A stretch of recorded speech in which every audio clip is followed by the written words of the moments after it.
Dumelang, Botswana.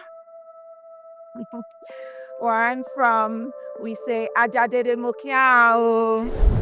I know many of you might be wondering, what is a Nigerian monarch from West Africa doing organizing a conference in Botswana? Hey, you might as well address the elephant in the room. The answer lies in a fundamental truth, and I said it last year at the first inaugural convening. The truth is, nations need nations to thrive. We have become a global village.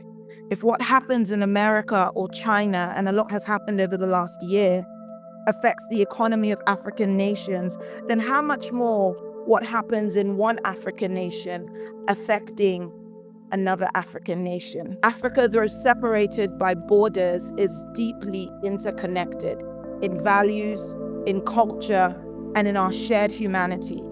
Our economies breathe together. Our futures are deeply intertwined.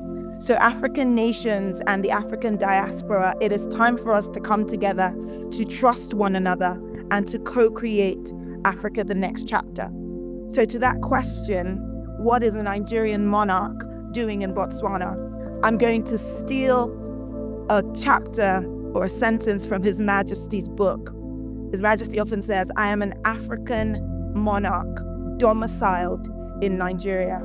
To this context, I am an African queen domiciled in Africa. The very core of me is African. And so I'm here as an African to invest in the future of our people and our continent. Africa's next chapter demands a fundamental shift in how we see ourselves and how we operate as a continent. It demands a foundation of trust. That will be the theme of my speech this morning. If you remember nothing, remember this one word, trust.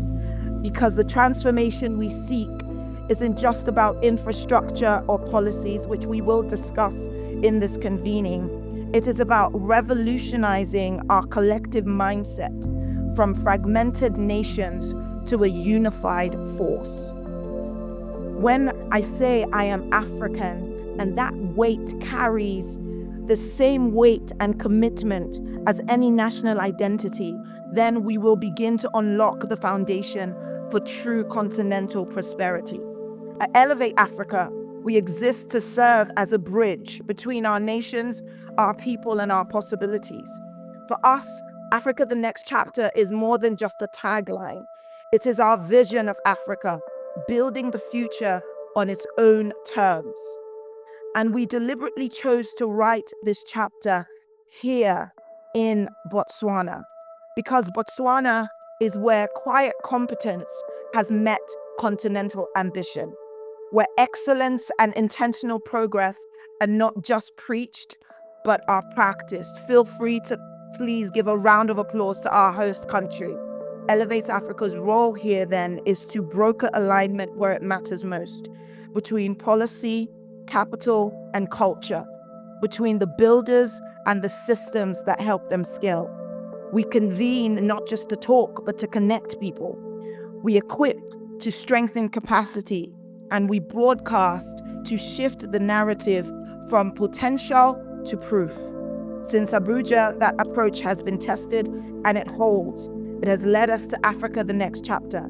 Over the next 2 days, we will listen to talks and work across 3 different strands: leadership, trade and investment, and culture, because each touches the lives of every African. Leadership sets the rules and trust that make services possible. Trade and investment organize capital and markets where livelihoods are built. Culture, because it shapes our very identity, our sense of belonging, and our reputation, and ultimately demand. Still, ladies and gentlemen, the true measure of our success here will not be with what we discuss, but with what we deliver after here. And that's why this convening will culminate with the unveiling of the Gaborone Communique, a co-authored pact that will codify our shared continental vision and will serve as our compass until we meet again. So I welcome you all to engage in the conversations that will mature into commitments, so that together we will proclaim that Africa's next chapter is not just bright, it is brilliantly intentional.